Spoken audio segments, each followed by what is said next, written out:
Hi, I'm Scott Wyman, the Training and Technology Coordinator at Central Texas College, and I will be your instructor for this session. This session we're going to talk about cybersecurity.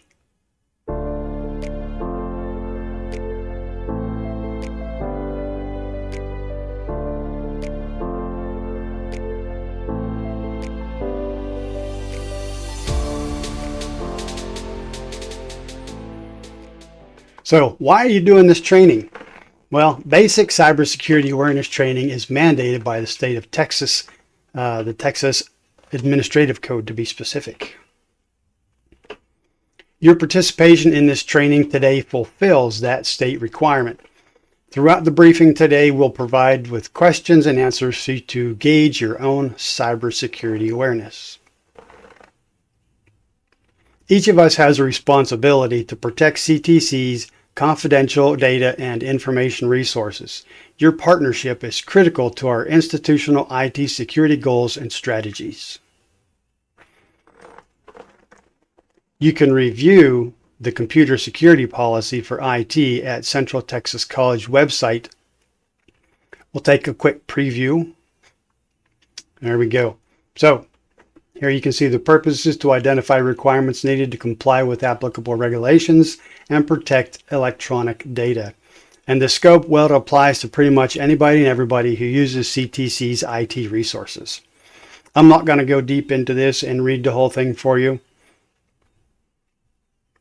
but you can access it on CTC's faculty and staff website. So let's talk about confidential information and personally identifiable information. Confidential information is information that must be protected from unauthorized disclosure or public release based on state or federal law or other legal agreement, and this is according to Texas Administrative Codes Section 202.1. Personally identifiable information is information that alone or in conjunction with other information identifies an individual, including but not limited to an individual's name, social security number, date of birth, or government-issued identification number, their mother's maiden name, unique electronic identification numbers, address or routing code, as well as telecommunication access device as defined by Section 32.51 of the Penal Code.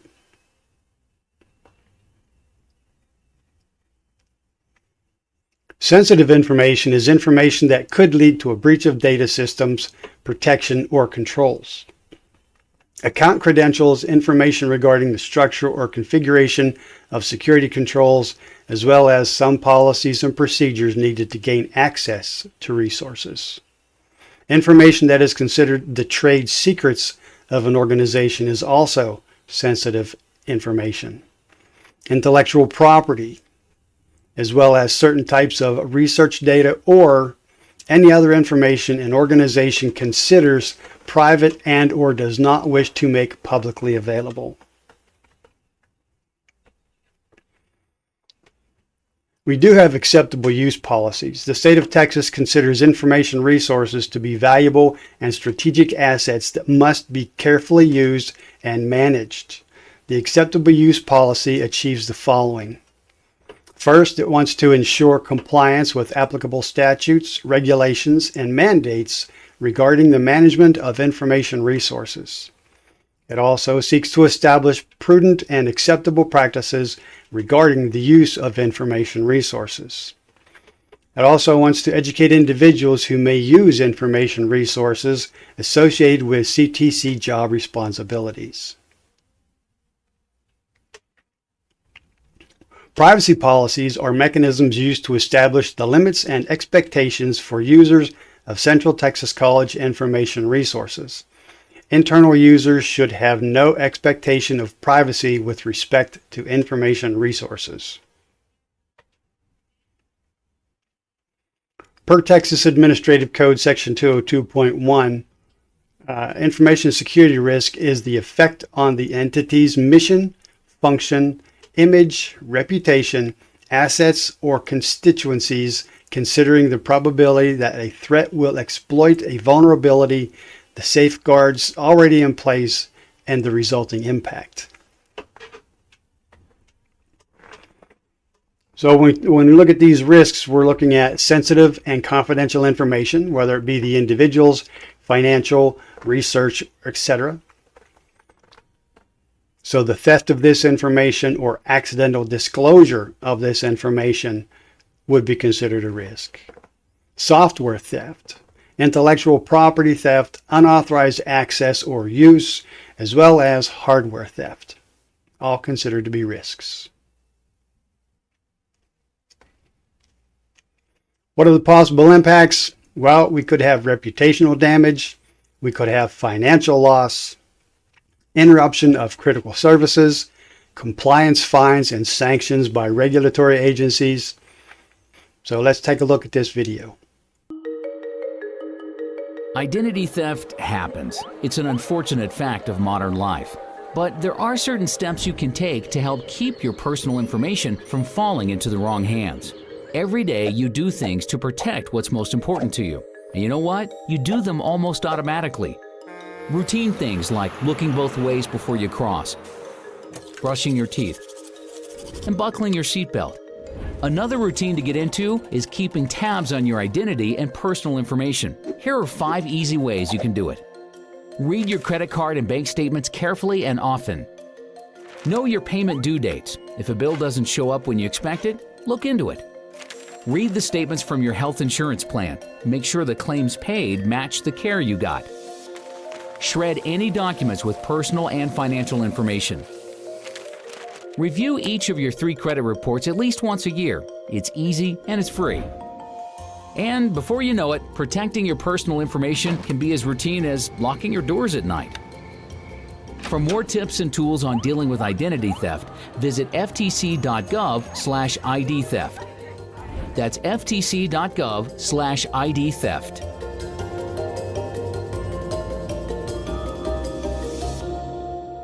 So that's your first video. Moving right along.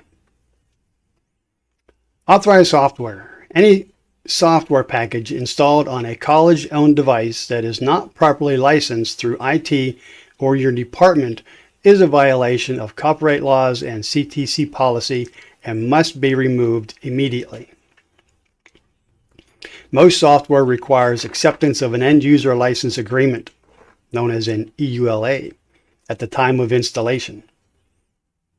Many personal, free, consumer, and trial software packages forbid installation on organization-owned systems, including those owned by Central Texas College, without a legitimately acquired software license.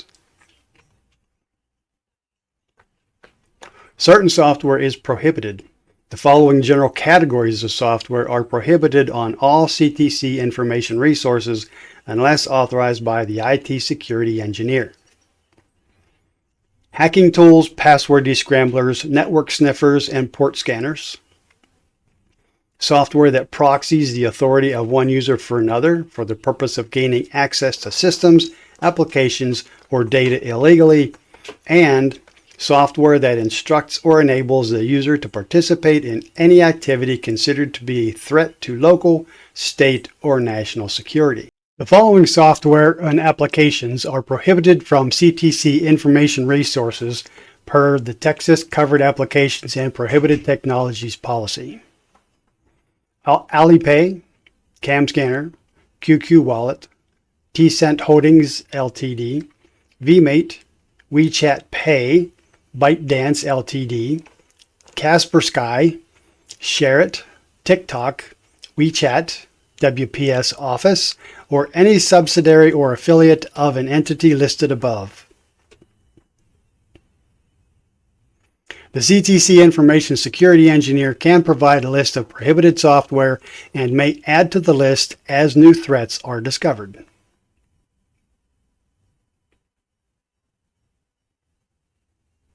Business partners play an important role in the educational research and outreach strategic priorities at Central Texas College. Many times, these partners will need access to CTC information resources and data. To obtain a network account, partners must have a legitimate educational or business purpose, comply with all CTC operating policies, including the CTC IT security policies, They must provide a governmental issued identification card and only have access to the data required for the business purposes. They must complete the CTC online cybersecurity training as required by the state of Texas. Stay Safe Online is a great website. You might want to check that out. It's powered by the National Cybersecurity Alliance.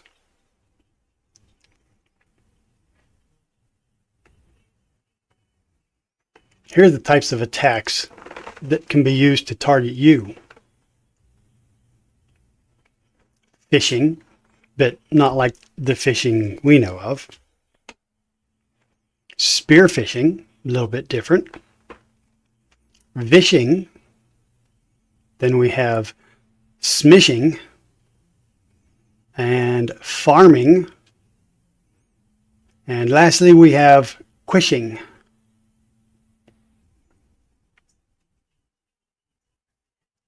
So what is phishing? Phishing is emails. Phishing emails are designed to trick you into giving away your credentials, such as CTC username and password, to computer hackers on the internet. Know that IT will never ask you for your network or email passwords, either over the phone or by email. If you've responded to one of these emails and provided your network or email username and password, please change your password immediately and contact the IT help desk at 254-501-3103 for additional assistance.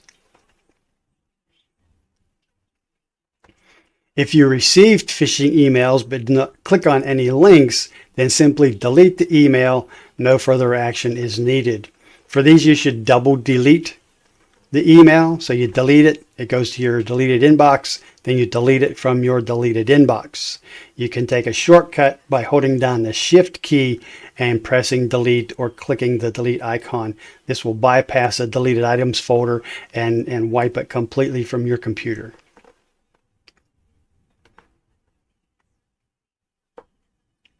Spear phishing. Spear phishing is targeted phishing. It targets a specific individual or group.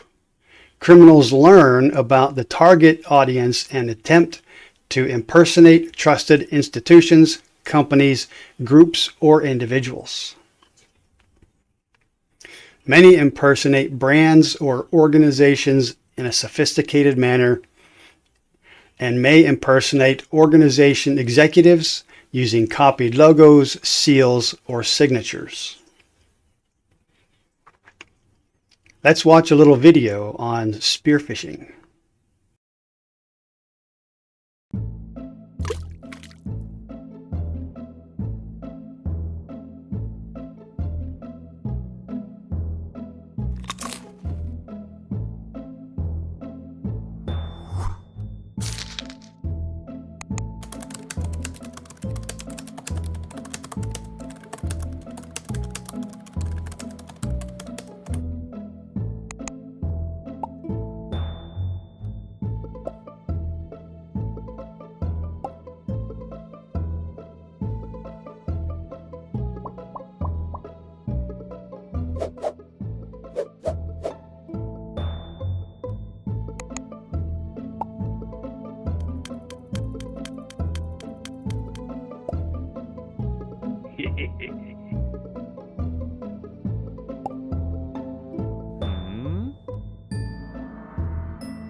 Here's just a quick visual on some of the differences between phishing and spear phishing and some characteristics that they both have in common. Phishing usually comes in high volume spams to hundreds or thousands of people. They're non-personalized with generic greetings. They generally delivered via malicious links or attachments. Spear phishing are low volume because they're sent to one person or a small group of people like the finance department or payroll. Highly personalized because the attackers will research their targets in order to craft an email that seems very believable. And there's zero payload attacks are common. They both, however, use coercive language or a sense of urgency in order to motivate the target. They both delivered by email, and the hackers are after login credentials, sensitive information, or money. And they both rely on impersonation.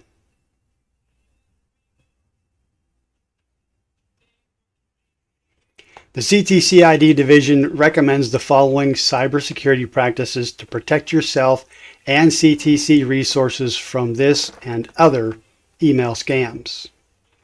First of all, don't click on links contained within an email unless you are certain of the sender's identity and you are expecting the information. Don't open attachments unless you're certain of the sender's identity and expecting the information. Delete and do not reply to any suspicious or suspect emails. Update your desktop, laptop, and or mobile device antivirus software and keep current on critical system updates.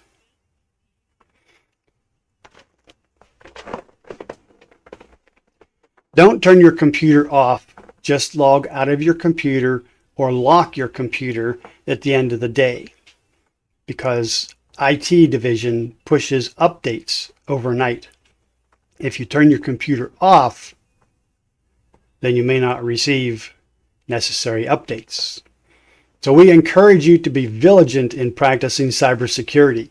You can find additional information on security tips online on the CTC's IT security website.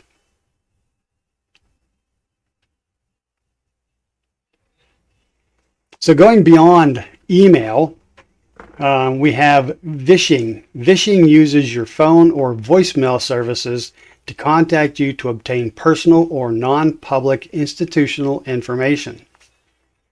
Criminals may use a mobile or landline phone. Some examples may be offering vehicle warranties, income tax services, and software or hardware upgrades. Smishing leverages text messages. They often request a response to establish a communication channel and may contain a link that requests your personal information. Never respond to these and release your personal information to a text. It may also contain an image or an emoji to grab your attention. While internet browsing and exploring, the user visits a website that automatically installs malicious code on their device without your consent. This is pharming. Once your device has been compromised, the attackers have a multitude of tactics to collect personal information from you or to launch other criminal activities, and pharming websites may be quite sophisticated and difficult to detect criminal impersonation of an organization or businesses.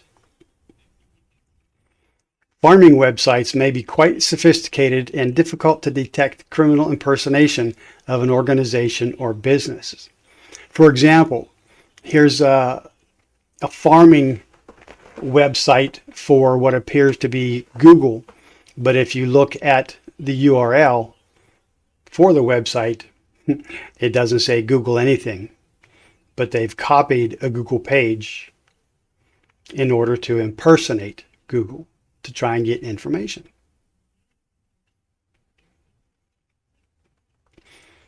Some safe practices when it comes to pharming. Pharming websites automatically download virulent software to your computer as you surf the web.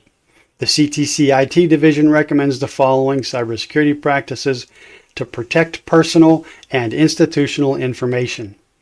Be careful about visiting websites without knowing the author or publisher. Be vigilant about checking the URL, the website address, of any location you visit. Update your desktop, laptop, and/or mobile device antivirus software and keep current on critical system updates.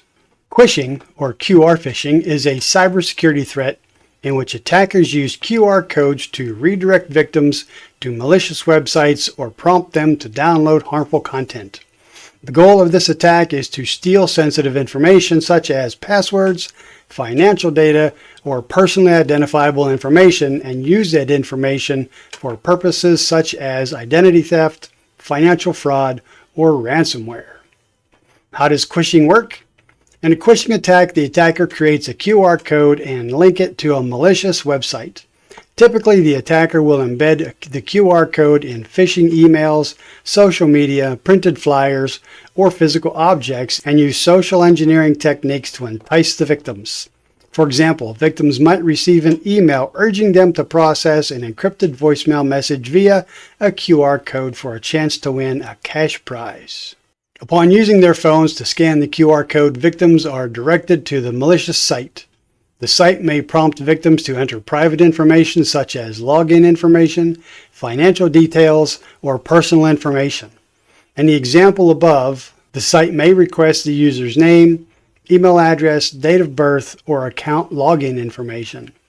Once this sensitive information is captured, attackers can exploit it for various malicious purposes, including identity theft, financial fraud, or ransomware. How can end users prevent quishing? Make sure to verify the URL associated with the code and refrain from submitting personal information, making payments, or downloading anything from a site accessed through a QR code. By adopting these practices, individuals can reduce the risk of falling victim to quishing attacks. All right, so it's time for our little review question going on here. Might have a couple of these. So which of the following is considered a suspicious email? I'll give you a second to read through those.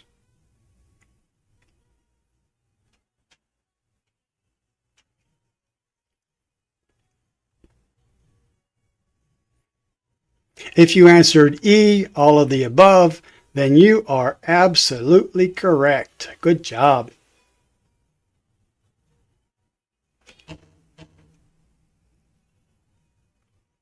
As a reminder, the CTC IT division recommends the following cybersecurity practices to protect yourself and CTC resources from this and other email scams.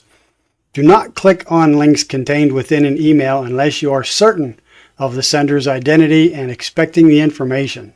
Do not open attachments unless you are certain of the sender's identity and expecting the information. Delete and do not reply to any suspicious or suspect emails. Update your desktop, laptop, and/or mobile device antivirus software, and of course, keep current on critical system updates. So our next question, which of the following may be used to steal personal and non-public institutional information?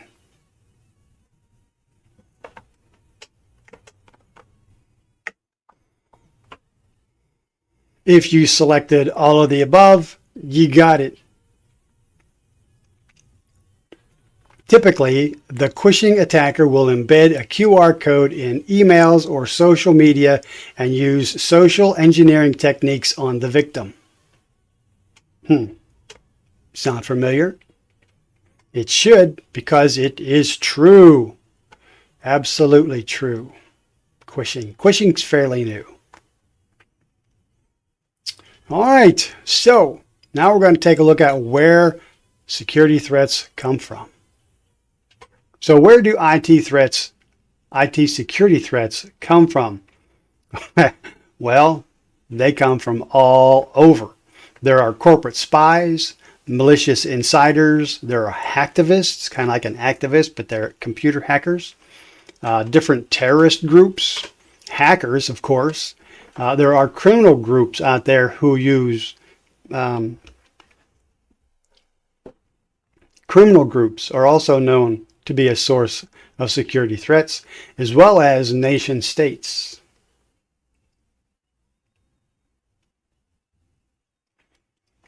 So the criminal's intentions, well, data and information resource theft can be motivated by money or profit, revenue or retaliation, political gain, special cause activism. This is where we get the hacktivism term. Hate, national security, either domestic or international. Some people just do it for fun. It's exciting. It gives them a rush.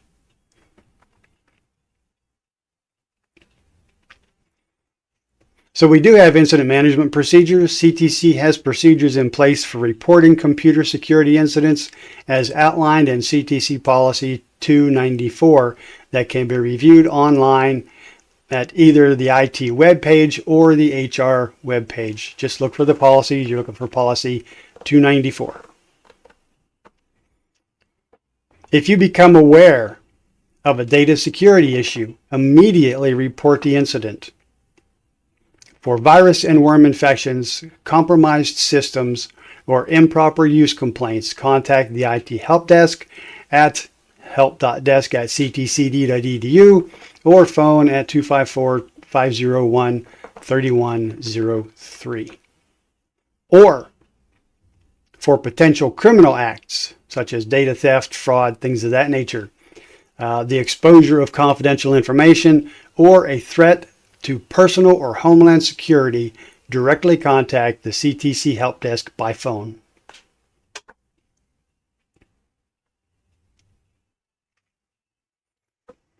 Internet use policy. Software that uses the internet must incorporate the latest vendor-supplied security patches as appropriate. Files downloaded from the internet must be scanned for malware using approved IT malware detection software with up-to-date virus definition files. Websites and applications must comply with CTC computer use policy. All user activity on CTC information resources assets is subject to logging and review. And all CTC IT services accessed via the internet, hosted locally or elsewhere with CTC prior approval, must comply with the computer use policy.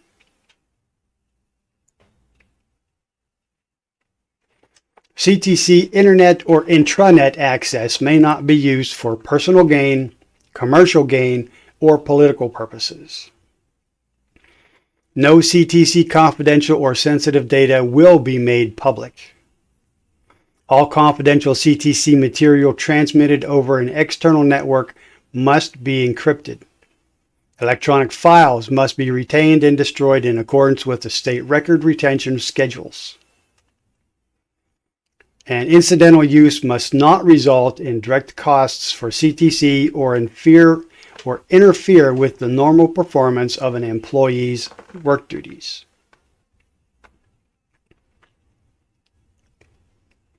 Wendell Snyder, the chief security officer of Fastly, said, "One single vulnerability is all an attacker needs."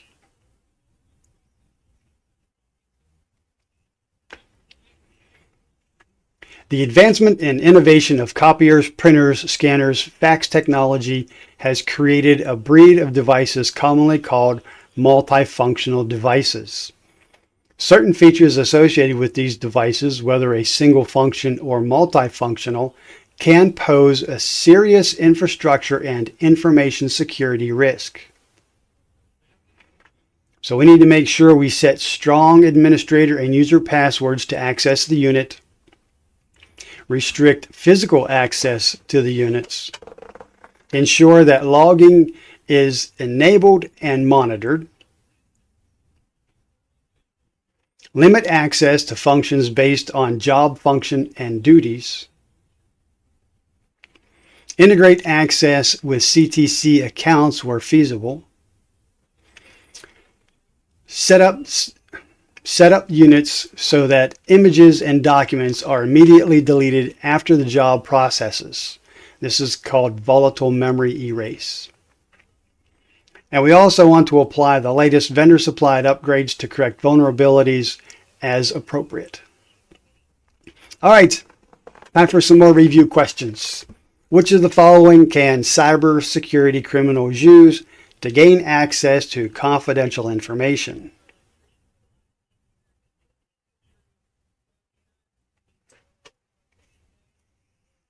If you said E, all of the above, you are correct.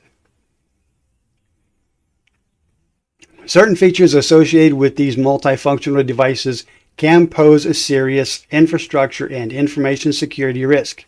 As with all other information resources, MFDs must be managed in a secure manner to assure protection against unauthorized access, disclosure, modification, or destruction, whether accidental or deliberate, as well as to assure the availability, integrity, utility, authenticity, and confidentiality of information. Personal laptops, mobile devices, and desktops that connect to the CTC network are subject to Central Texas College IT monitoring, security, and management standards. True or false?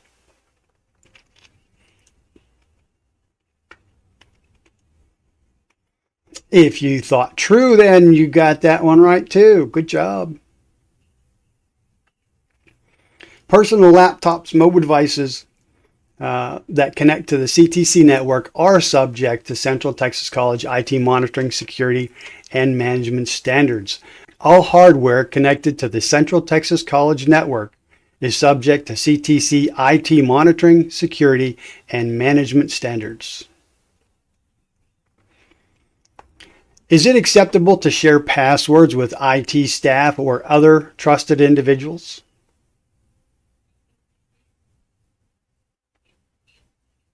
I'm going to have to say false, and if you said false, then you got it right too. Your account passwords must never be divulged to anyone. CTC IT staff and IT business partners will never ask for user account passwords, and neither should anyone else. If you experience someone requesting your CTC password, please report the incident immediately to the Information Security Officer through the help desk at the number shown here.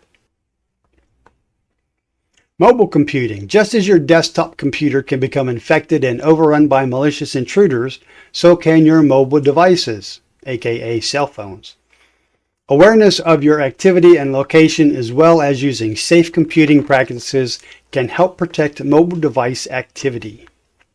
First of all, you want to enable PINs, passcodes, or biometric access to the mobile device.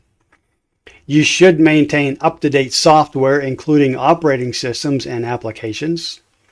Disable features not currently in use, such as Bluetooth, infrared, or Wi-Fi. Set Bluetooth-enabled devices to non-discoverable so that unauthorized devices cannot detect them. Avoid joining unknown Wi-Fi networks. And don't install apps you don't need, and delete unused apps. Delete all information stored in a device prior to discarding it. And do not leave your mobile device unattended. Let's watch a video regarding public Wi-Fi networks to see just how safe they really are.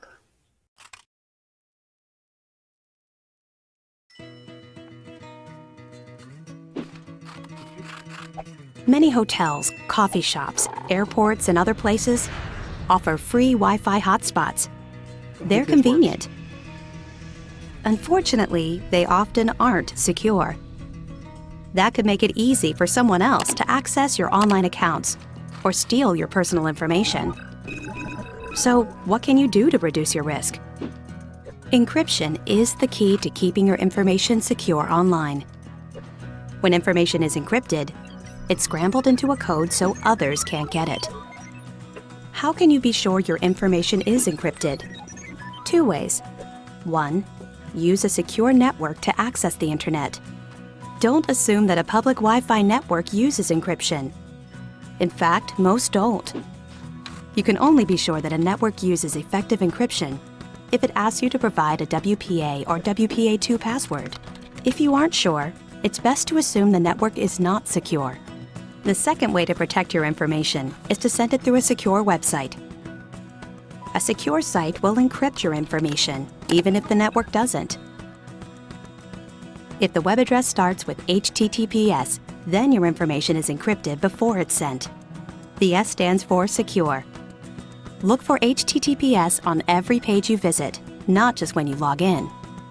If you use an unsecured Wi-Fi network to log into an unencrypted website, strangers using that network can hijack your account and steal your private documents, contacts, family photos, even your username and password. If that happens, an imposter could use your email or social networking account to pretend to be you and scam people you care about. Or a hacker could use your password from one website to try to log into a different account and access your personal or financial information. Here are some steps you can take to protect yourself when you use a public Wi-Fi hotspot. Only log in or enter personal information on secure sites that use encryption. Again, look for a web address that begins with HTTPS. Don't use the same username and password for different sites. It could give someone who gains access to one of your accounts access to many of your accounts. Never email financial information, including credit card, social security, and checking account numbers, even if the network and website are secure. Don't stay permanently signed in to accounts. When you've finished using a site, log out. The bottom line, secure Wi-Fi hotspots require a password. Secure websites start with HTTPS. Remember, it's easy to find trusted information about computer security. Just visit onguardonline.gov, the federal government site to help you be safe, secure, and responsible online. All right, that was interesting. Let's look at privacy policies. Privacy policies are used to establish the limits and expectations for the users of CTC information resources. Internal users should have no expectation of privacy with respect to information resources. Oh look, a review question. Are you ready? Here we go. Mobile computing devices are generally not secure and inherently at risk for data loss. As such, Central Texas College blank information should not be stored on a mobile computing device. Well, I don't think it will be syllabus because, well, they should be out there and available for your students. Marketing, well, probably not. And the course catalog, probably not. So that leaves only one: confidential or sensitive information. I'm sure you got that right.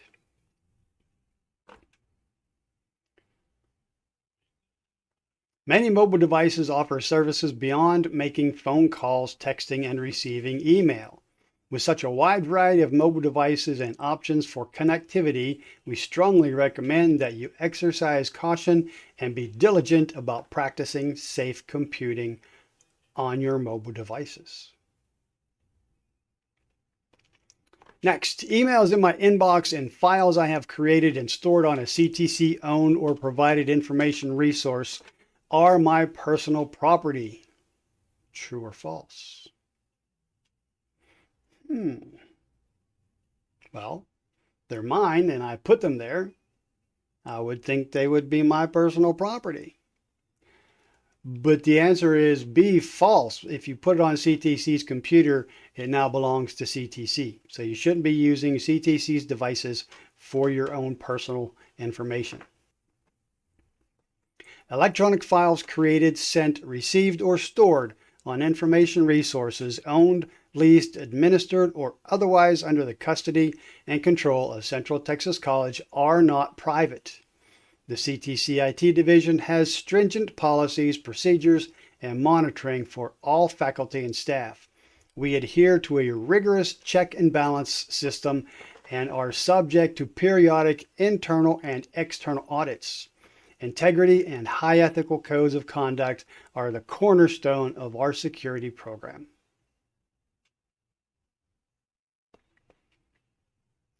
It is the responsibility of Central Texas College to safeguard and secure students' personal information. And as an employee of Central Texas College, I share that responsibility. Well, I think this should be a no-brainer. I don't even need to give you a few seconds more to answer this one because we're talking about safeguarding students' personal information. That's true. You do share that responsibility.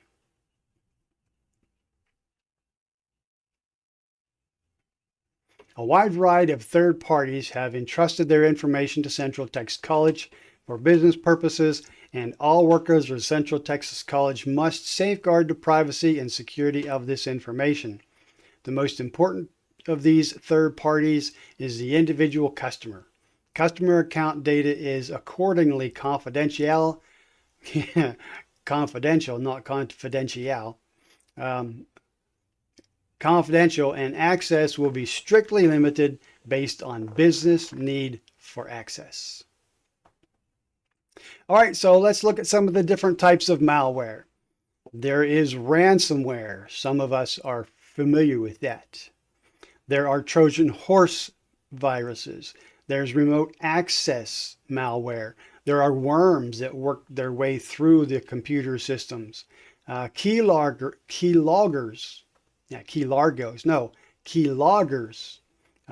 can record every keystroke you make on your keyboard.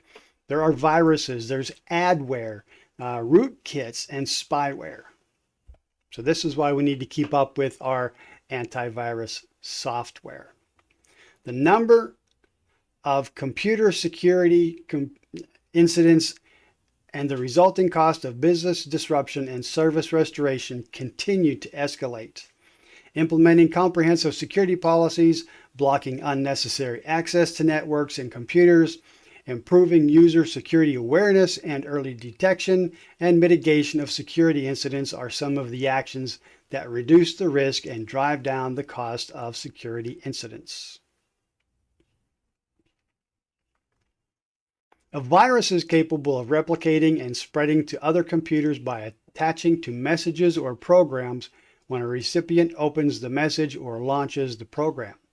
A Trojan horse is a type of malware that infects your computer by misleading you about the purpose of its application. These may be used to mine for personal data. Keyloggers covertly record your keystrokes. I think that's what I said earlier. They record your keystrokes as you type in various applications and allow criminals to collect your usernames and passwords. Amazing how they can do that. Adware is malware disguised as advertising or used to generate revenue by an advertiser. Many scam artists use pop-up ads on websites to attract victims. I know I've seen these on multiple websites. I even seen it on Facebook. So be careful out there. Ransomware is a form of malware that limits you from accessing your files and information until the ransom is paid to remove the restrictions. Frequently, access is not restored even after the ransom is paid. Some warning signs that your device may be infected. Well, increased number of pop-up messages, sudden appearance of new items on your toolbar, slow and or freezing computers, a sudden lack of hard drive storage, applications opening without your action, emails being sent from your account without action on your part, certain files on your device will not open, antivirus software being disabled without action on your part, and hard drive activity when the computer is idle. I've seen this personally on my personal computers. I'll log out of everything and I'll walk away from the computer and the hard drive sits there and it's always working. It's unfortunate, but it can happen. I had antivirus software installed on my computer, but I still managed to pick up something that shouldn't have been there. Okay, let's take a look at another video. regarding ransomware practice and cyber hygiene. Oh, hey Dave, did you watch last night's episode of Game of Dragons? No, I've been doing the cord cutting thing the last couple of months. It was amazing. know, You right? have to watch it. Right, Craventhal's Squid Army when they Come on. Unreal. Sorry, spoilers. I'm sure it'll be streaming somewhere soon. You gotta watch it. Anyway, Game of Dragons. So good. How do I get my hands on that episode? Let's see. Ooh, what's this email? Extortion Entertainment Spy. I mean, a random email never hurt anybody. Ooh, aha. Free is always the right price. There's no such thing as a free stream. We have your data locked. Wire $1,000 in Bitcoin in the next 10 minutes or we'll delete your data. Boy, this would not be a big deal if I just backed up my data like Sid told me to. what was that? Nothing. Great. We might also release some of it to the public. Like that video of you at karaoke at last year's sales kickoff. No. Look, my voice cracked on the key change. Fine, take anything. Just leave me my dignity, please. You have 8 minutes. All right. Fine.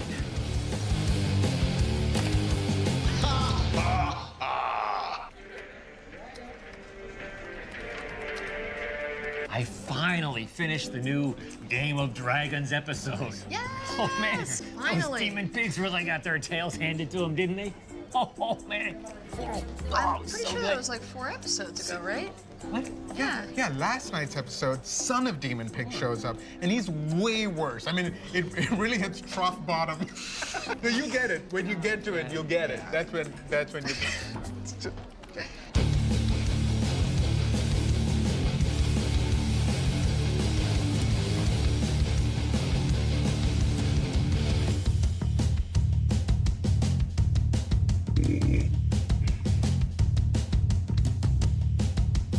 There's no such thing as a free stream.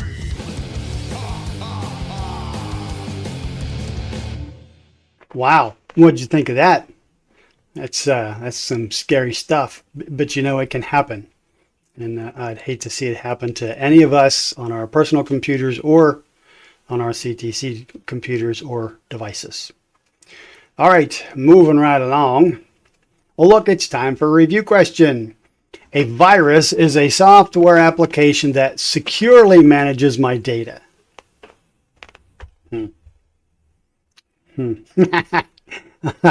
I don't think so. We're going to go with false on that, and hopefully you were thinking the same thing. All right. Which of the following may be a sign that your device has been infected with malware? I'm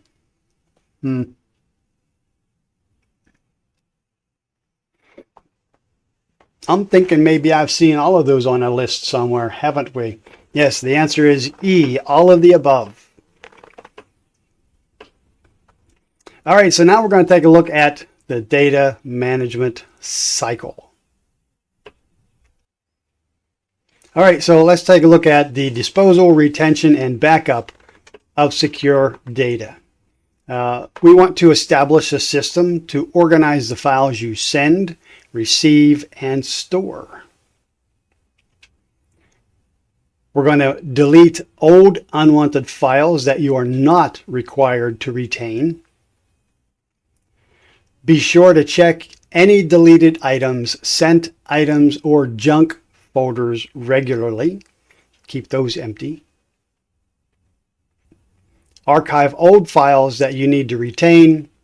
And to protect against ransomware attacks, ensure that you have multiple backup copies, including some on and off the network storage.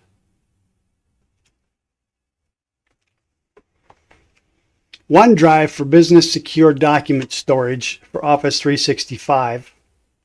It's endorsed, but not allowed. We shouldn't be putting any secure documents up on the web, whether it's Office 365, OneDrive, or Google Drive, or any of those other ones. Oh, look, Google Drive is not endorsed, but it's allowed. So you can put stuff up there on Google Drive, but nothing secure, nothing, no PII, nothing confidential. SharePoint Online is a multi-purpose web platform used for document and file management. Teams is a multi-purpose communication platform used for education and business at CTC, and it works in conjunction with SharePoint, which can in turn work in conjunction with Microsoft OneDrive. So some of these all kind of tie in together. So that's where we have to be careful when we're discussing or collaborating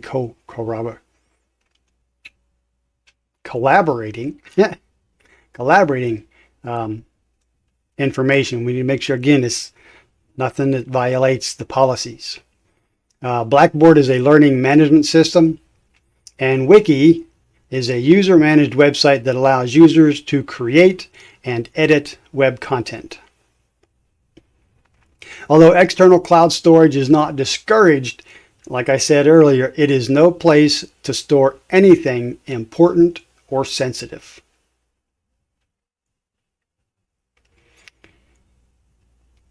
We want to ensure that you have multiple backup copies, including some that are stored off network. We need to refresh the entire backup data periodically. Do a full backup once a week or more often based on the criticality of the data. Daily backup of changes since the last backup. For mission-critical hosted services, keep a local copy of data updated periodically as an extra precaution if possible. Technology exchanges between CTC departments make institutional technology investments last longer, extending the use of computing equipment. Technology exchanges just means if you have a computer you're not using and there's another department that needs a computer, don't just let it sit there collecting dust. Let's transfer it to somebody who needs it. Individuals must be authorized by the department head to post or review listed computing equipment.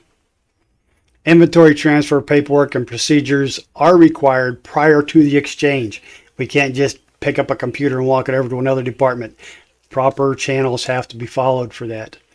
As with any equipment transfer, all CTC operating policies and procedures apply. Please visit the IT Help Desk Policies and Standard Operating Procedures webpage to view the equipment return procedures. When equipment finally leaves the institution, it must be done through IT for adherence to state of Texas requirements.